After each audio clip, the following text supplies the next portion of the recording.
So welcome everybody to this next session of QRST seminar. And today we have Sophia Economou from Virginia Tech and Mercedes Jimeno Segovia from PsiQuantum. We will start with Sophia. And let me remind you very quickly how these seminars work. So there will be 2 talks of 25 minutes plus 5 minutes questions. You can ask questions in the chat, or maybe at the end of the seminar, if we are running out of time, we stay a little bit longer, like 30 minutes extra, to talk with the speakers or continue with the discussions. And the talks will be recorded and then uploaded in our YouTube channel, together with the slides and the Zoom history. So let's start with Sophia. Let me stop sharing. And Sophia Economou, she's a professor of physics and the Hassinger Senior Fellow of Physics at Virginia Tech. She focuses on theoretical research in quantum information science, including quantum computing, communications, and simulation algorithms. And she will be talking about different strategies to design these variational quantum algorithms, circuit ansatz. So welcome, Sophia. Thank you for joining us. Thanks a lot, Alba, for the invitation and for the introduction. And it's great to be here. And it's even greater to be here with Mercedes, who's a very good friend and collaborator. So yeah, so as Alba said, my talk will be on how to create a good ansatz for VQAs. And before I start, let me acknowledge my collaborators because I might run out of time. So this work was done by my students, Holland Tang, George Barron, and postdocs Vlad Shkolnikov and Lingwa Zhu, and Brian Gard, who's now at GTRI, as well as faculty from Virginia Tech at Barnes and McMahon, and Nick's student and postdoc Harper and Oinam shown here. Great, so my talk will be focusing on quantum simulation of many-body problems. And this goes back to Feynman, who suggested famously to use quantum systems to simulate other quantum systems to overcome the problem of storing an exponentially growing problem on classical computers. And there's 2 ways you can think of quantum simulation. People are working on both quite intensely. There's analog quantum simulation, which is a more restricted model in the sense that you're emulating the system, you're recreating the Hamiltonian of the system you want to simulate on a simulator. And of course, the reason to do that over just making measurements on your original system is that the simulator has tunable parameters, so you can study various regimes. It's presumably, hopefully, a better behaved, more controllable system than your original system. And on the other hand, though, you are limited by whatever native interactions exist in the simulator. So it's not as powerful as having a digital quantum simulator, where the evolution is decomposed in elementary gates, and in principle, you can achieve any quantum evolution. So the problem we'll be focusing on for this talk, even though some of the things I talk about are more generalizable to other problems such as QAOA, which I don't have time to talk about, focus on fermionic Hamiltonians. And these can be written in second quantized form in this way. So there's a single particle term and a Coulomb interaction term. And there's been some classical pre-processing we have assumed here, where these Coulomb integrals have been calculated in some basis that we choose. And the most famous way, or rather maybe the most straightforward way of mapping a fermionic system to a qubit system is first, of course, realizing that fermions obey fermionic statistics. So these A daggers obey certain anti-commutation rules. But there is this binary sense to them. So given orbital, and when I say orbital, I mean spin orbital, can be either filled or unoccupied, occupied or unoccupied by a single electron or hole, depending on how you're thinking of the problem. And of course, qubits can be either in state 0 or 1, each one of them, which means that there's this natural mapping called Jordan-Wigner mapping, where I can map the number of qubits, the number of orbitals, and each qubit then corresponds to a particular orbital. And this is shown here. And then I have to worry about this fermionic relations and preserve them. And to do that, what we can do is, instead of just making the raising lowering operators raising lowering operators on the spin side, we need to worry about what the other qubits are doing. So as we enumerate qubits to correspond to enumerated spin orbitals, we can add these Pauli Z strings, which give us the appropriate minus signs and satisfy the commutation relations. And we do this at the Hamiltonian level. So our Hamiltonian carries all the anti-symmetrization constraints. So now once we have done this mapping, then we need to focus on what our algorithm is. And probably the most well-known one is the phase estimation algorithm, where we create the many-body state. And then we have some ancillary qubits here. It can be one or it can be more. There's many variations of this algorithm. But the main idea is that you have a conditional U on the system you want to simulate. And because you have assumed that this psi here is an eigenstate of U, then all that's happening is it picks up a phase, and that phase is kicked back to the ancillary system, and then you can make measurements. Now, one issue with this is that this conditional U needs to be trotterized. So this is a many-body operator. You need to break it up in smaller pieces. And in breaking it up in smaller pieces, you create many, many more gates. And people are working hard on finding better ways to approximate this U. But for near term, this is a very kind of unrealistic algorithm to run on existing hardware, because it's just the circuit depth grows a lot with system size. Now, another thing I want to note is that we still, even if you were managed to do this step, you still need to somehow create state psi here in the your many-body state. So this is something that's assumed in the phase estimation algorithm. So a lot of the work we're thinking about in the VQA context could also carry over to phase estimation. So what we are now focusing on, just not only my group, but also largely the community, is looking into variational quantum eigensolvers in order to deal with this issue of too much circuit depth. And the first time this algorithm was suggested and demonstrated was in this 2014 paper, which was a collaboration between the group of Jeremy O'Brien and the theoretical group of Alanis Perguzic. And since then, there's been just an explosion of VQA work. So VQAs are just the variational problem, the well-known variational algorithm in quantum mechanics. The only difference from what we learn in undergraduate quantum mechanics is that you create the state on the quantum computer, where it's kind of natural to store it there, because a quantum system can represent another quantum system. It doesn't run into this problem of running out of memory. And then you make all the measurements there. And you have parameterized the state by some parameter theta. And by making measurements, you can update these parameters optimized through a classical optimizer. And then you continue this loop until your energy kind of goes to the minimum value, which hopefully would be the ground state. Now, whether it will be the ground state or not depends on a few things. And one key thing is the choice of this psi of theta. So how do we choose this psi of theta? There's many different ways you can use it. There's an infinite number of ways, and people have tried different things. So one approach is to just ask your quantum computer, what can it naturally do? And then just do those gates because they're easy for your hardware. And this is something that's famously used in IBM. So they have single qubit gates parameterized by some angle, followed by entangling gates, which are not parameterized, and then this continues.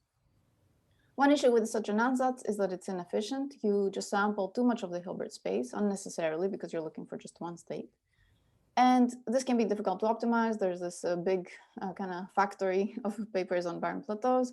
And this is one of the ansatze that were the first to be pointed out as difficult to optimize.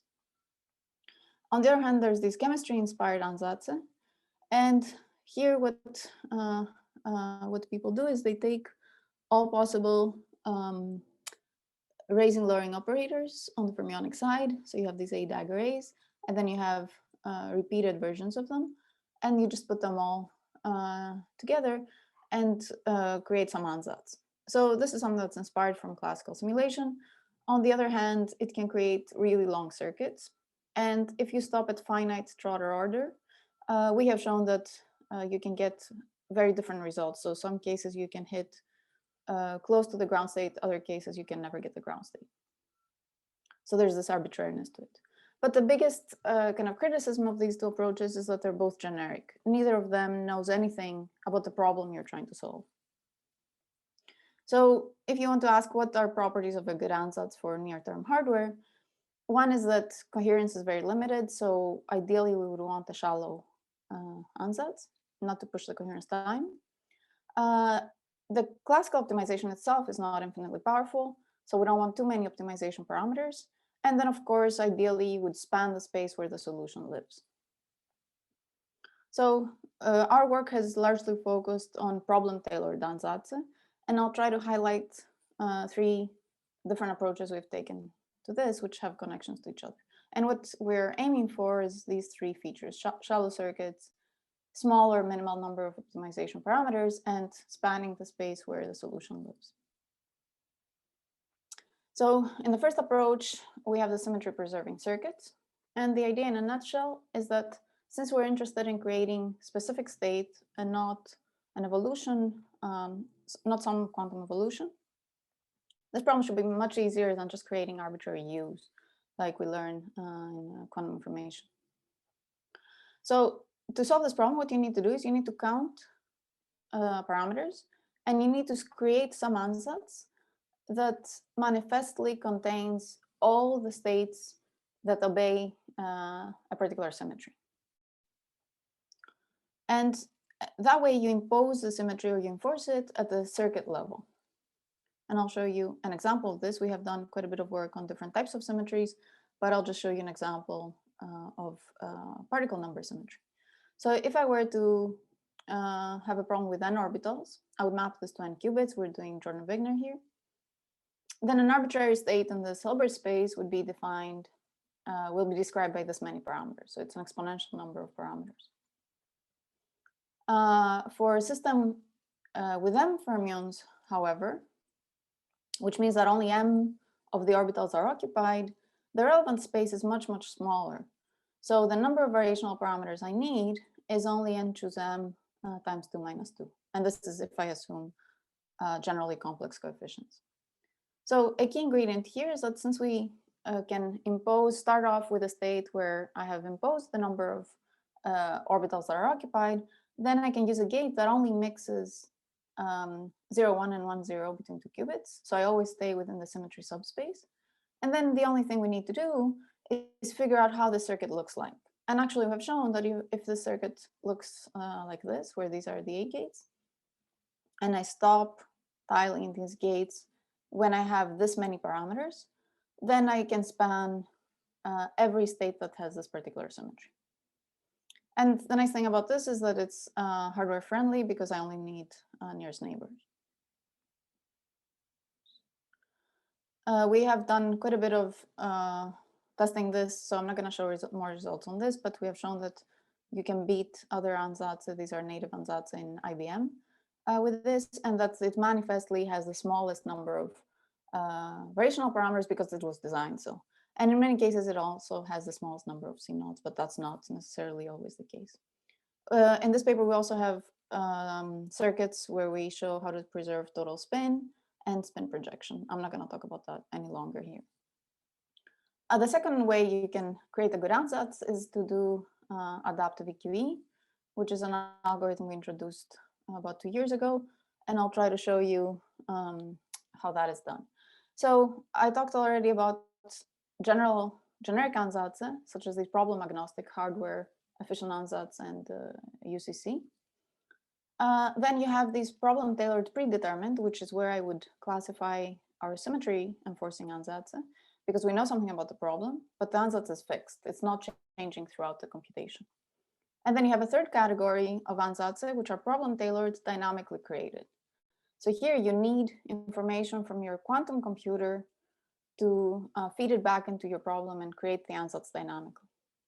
So in a schematic, you can view how adapt VQA works is you start from some state in the Hilbert space, you take small steps that are dictated by your quantum processor, and hopefully you kind of follow a pretty straightforward path to your solution. So the ingredients in this algorithm is a pool of operators. We call these A's, and these are anti-Hermitian, so I exponentiate them, I get a unitary with this parameters theta here. This operator pool is very important. I'll come back to how we choose it. And then we need another criterion, which is update criterion. How do we decide which operator to add out of this pool of operators? How do we decide which one to add next? And the way we decide which to add next is to take the derivative of the mean value of energy with each of these choices, and then choose the one that maximizes this.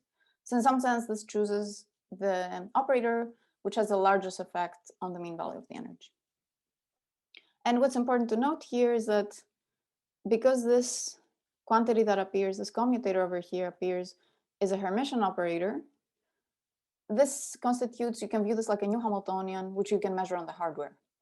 So this is, in some sense, it's a quantum parallelizable algorithm, and you use the quantum computer to tell you how to proceed. This is the flowchart we have in the original paper. So you have your operator pool, you measure these gradients, this can be parallelized. And then when these gradients are either 0 or smaller than some threshold, you converge. If they're not, then you pick the one with the largest gradient, you tag it on to the ansatz at that point, and then you re-optimize all the parameters up to that point. And then you just keep going until you reach the threshold. Now, the first thing we tried was fermionic operators. This was, in some sense, taken from UCC, UCCSD specifically. So we kept these A dagger A's and the doubles. And we did some simulations to compare both to UCCSD, which was the leading ansatz at the time, and to the exact solution. So this is done for 3 different molecules shown here: lithium hydride, beryllium hydride, and hydrogen 6. And the x-axis is the interatomic distance, which is the same in the case of more than 2 molecules. And the y-axis is the energy in the first plot. Of course, here everything falls on top of each other. So we looked at the error compared to the exact solution. These are small molecules, you can solve them exactly. And what you see, and so the shaded area is chemical accuracy. This means chemists are happy if you're in here. And if you're under that threshold, your algorithm performed well. So you see that as, of course, I decrease this threshold, I make this tighter, I get a better, lower energy. And the orange curve is the UCCSD, which is the one we were looking to beat. So you see that here you do comparably. Some cases you beat it if you increase the threshold. UCCSD is not doing well in these regimes of strong correlation. But what's even more important is that UCCSD has, in this case, more than 60 parameters, in this case, more than 120. But you see, if you look at adapt, you only need on the order of a few tens of parameters in these examples. And in the one case where you need more parameters, where adapt tells you need more parameters, you see that UCCSD does not perform well in that regime. Now, you could argue that this is an artifact of, in some sense, trotterizing, because UCCSD has a sum of these types of operators. And this is a classical simulation, so we didn't trotterize. But you can see that that's not the case. If I just take various ways of trotterizing UCCSD, and I compare that to the adapt algorithm, you see that adapt does qualitatively better. And this is something that persists no matter which molecule we've tried. Whereas the other ones kind of fall here, following a different trend. Now, let's go back to this pool, right? We chose the fermionic pool just because it was something we knew from UCCSD, but it's not necessarily the only choice. So a more efficient choice would be to choose operators you can implement more easily on your hardware. And that's what we did here. So we took Pauli strings of up to 4 Paulis and showed that while you need more classical parameters, in this case, you need much fewer C-naughts. So here we're comparing the blue curve is the hardware efficient pool, the red is the fermionic. And you see that here you need many more C-naught gates. So the conclusion from this is that at this point, it's more important to have fewer C naughts, which is the main bottleneck, is the quantum hardware rather than the classical. But it still opens the important question of how do you choose the spool to begin with, right? This was in some sense an arbitrary choice. We just want to compare to the fermionic one. And we have discovered this concept of complete pools and minimal complete pools. So you can write down the adapt ansatz this way, where these are your operators from your pool. Let me note that you can repeat operators. We don't throw them out once we use them. So the question is, when can I reach any state in the Hilbert space? We're limiting ourselves to real states when I use such an ansatz. And the answer is that you take all the commutators of these operators and their commutators, so the full algebra, and you have these set B. And when you can go from any state, some random state C, to any other state through these Bs, then you have a complete pool. So you can span any state. And this is an important result, kind of independent of whether you use adapt or some other algorithm to create your ansatz, because it tells you which operators are important to keep as gates. And we have shown that if I use complete versus incomplete pools, in one case I converge and the other I don't, for some random Hamiltonians here. So this is consistent. And the most important thing, of course, is to figure out how do I have a minimal such set, because I don't want, I can easily make complete pools if I use a lot of operators. A nice result due to Vlad Shkolnikov and also George Barron did some work in finding a simpler version of this pool, is that the number of operators you need, the minimum number of operators you need to have completeness is linear in the number of qubits. So this is as good as it can get, a linear scaling. And we have two examples of minimal complete pools, and Vlad Shkolnikov is doing additional work now. So this result kind of includes, but is not limited to adapt. And I would also like to note that adapt VQ is likely to be resilient to trainability issues because it has a similar structure as these machine learning papers that were recently put out, where you do this layer-wise learning. Okay, so the last thing I want to talk about briefly is the control VQE algorithm. And this is based on the realization that even adapt, which is so economical and compact in terms of an ansatz, still requires a number of gates that might be still pushing the limits of what quantum hardware can do at this point. So what we proposed is, instead of optimizing a parameterized quantum circuit, parameterize the pulse directly, since you're always doing some pulse level control for matter qubits at least, and then measure the Hamiltonian the way you'd usually do, and then your classical optimizer would update the pulse parameters instead of the gate parameters, and just repeat. So this is just doing VQE at the pulse level. And this is a cartoon that Nick Mayhall made. So we tried this for superconducting qubits. So we took some transmons. These numbers we chose, and the structure of the Hamiltonian were consistent with the hardware in IBM. I'm not going to go through these, don't worry about these, but the point is there's some Hamiltonian of the qubits, there's some control Hamiltonian, and there's this trial state, which is parameterized by the pulse. And our objective function, again, is the total energy. So what we want is to fix the duration. We don't want our pulses to get longer and longer. So the way to make this parameterized and even adaptive is to fix the pulse duration. I'll show you a cartoon with square pulses, but this can be generalized. And then have one pulse per qubit, and then take that pulse and randomly split it in two, and then independently optimize the two pieces so that you get some new pulse for each qubit. So now you introduce one more parameter, we're fixing the frequency, and then you repeat this. So you can choose another point, you randomly again select where this point is from the bigger piece, you optimize independently, you get some new pulse, and you just keep going. So we did this for some examples. These are classical simulations again, and we showed, this is a hydrogen molecule, that you can get the dissociation curve just fine. And here we're showing, as you chop these square pulses, how much you need to chop to achieve chemical accuracy. And this is done for a few different molecules, and you see that there's this monotonic trend, which is good. And if you compare coherence requirements, doing this versus taking the gate that comes out, the total U that comes out of this, and then making gate version of that, there'll be some orders of magnitude difference between a gate-based version and control VQE. So we're quite excited in pushing this and seeing what we can do with existing hardware, where it seems now realistic to solve larger molecules.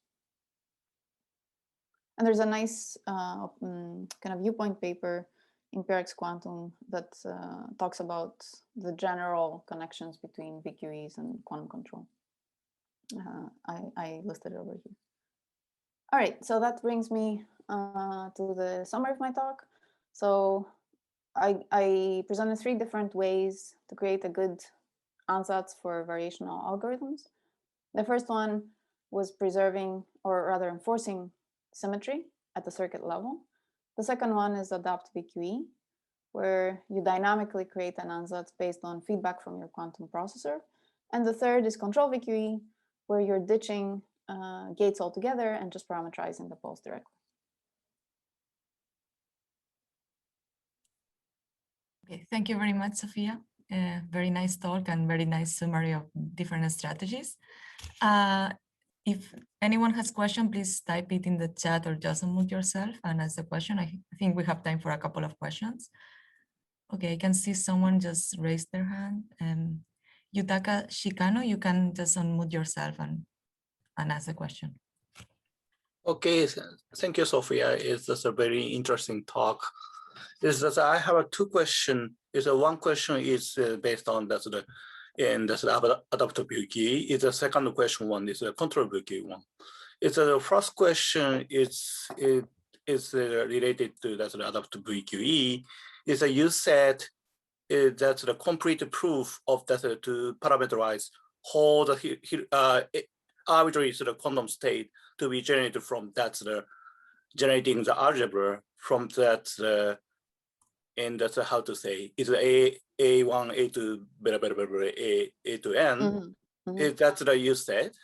Is that the how many is that the operator do we need it to be shown to be converged to is that the ground state or just the optimal solution to be generated from that the arbitrary state to be to this target state? So are you asking, okay, let me try to rephrase your question just to make sure I understood it. Yeah. So you're asking, so I showed you have the set here, and that if you use operators from the set, then you can go to any real state. Now, this result, we have shown it numerically by doing a lot of examples. And we have a proof, we're working on a proof separately. What we have proven rigorously is that if you choose either of these specific pools, which are, you can do similarity transformations and get even more pools, then you need a linear number of gates in order to get to any state. Linear number. Sorry, you need a linear number of operators to get to any state. Against for what? Against for the qubit number? Yes, linear in the number of qubits.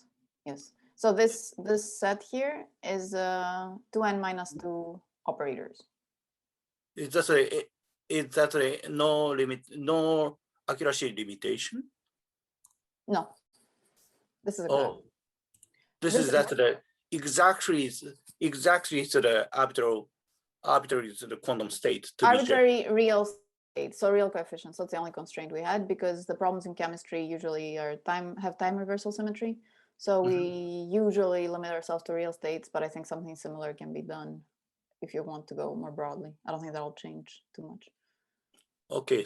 So the proof using these pools is in this paper. It's on the archive and soon to be in PRX Quantum. Okay, right. In the second question is just the control VQE.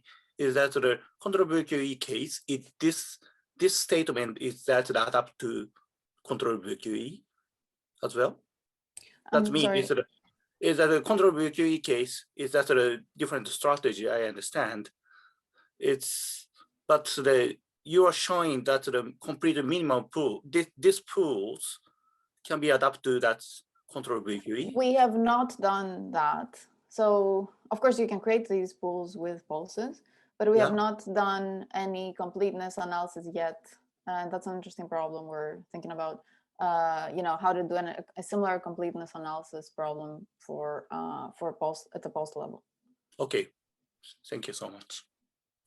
Okay, thank you very much. We're running out of time, but there are a couple of more questions in the chat, and I also have some questions that I will type in the chat. You can feel free to answer there or just at the end of the meeting, maybe.